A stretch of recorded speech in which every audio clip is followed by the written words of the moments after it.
Can you tell us a little bit about what you think were your unique qualities, special qualities, athleticism Yeah, that got you to principal, but then also what kept you there? right. What allowed you to continue to be a principal dancer for Yeah. 20 years? So I think it's a combination of many things. I think that now looking back of the career and then as an educator and trying to also help new emerging dancers, that's always the question of like, how does one become What's the it top factor? or whatever it Yeah. is or what the it factor is? And I think it was just a combination of my cultural background, being a Vietnamese American, where we don't take things for granted.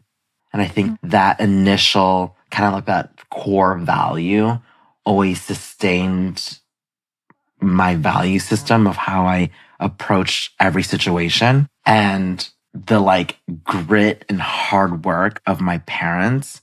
You know, I saw my parents work crazy jobs and crazy hours, putting food down on the table for my brother, sister, and I. And so that hard work, just like that hard work ethic, was ingrained in me.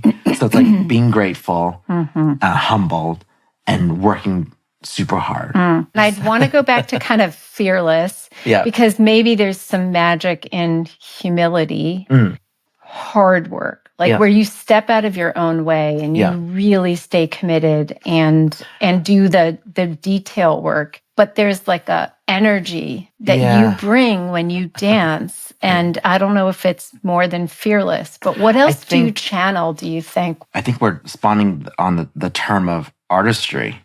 And I think artistry in any form, like what makes a Picasso? Yeah, that's exactly what we're trying to have you answer. try to answer. What makes a John Lamb? I think that it's really tough because it is part of your DNA of how you've been brought up, your lived experiences of how your lens was exposed to.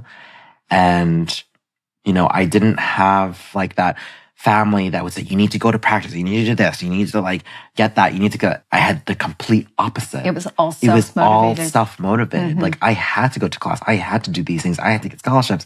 I had to make sure that like I wasn't going to burden my family because I couldn't. There was like zero option, you know? So I think that because of that, the hunger of the work and the hunger of the art form gave me this like brilliant like environment that just kind of like allowed me to be fearless because I think it's just letting yourself be and letting yourself go to figure out who that person is. And I think I still am trying to figure that out. I don't believe I can replicate what I offer on stage to someone else. Right. What I can do is show them what dance does to me in order for someone to be inspired. And by that inspiration, they can then take that antidote and figure out what that means for them. Right. And I think that's what happened for me in my life, where I would meet these mentors and they themselves had this beautiful artistic identity of themselves that were iconic. And they would just allow me to figure out what that meant.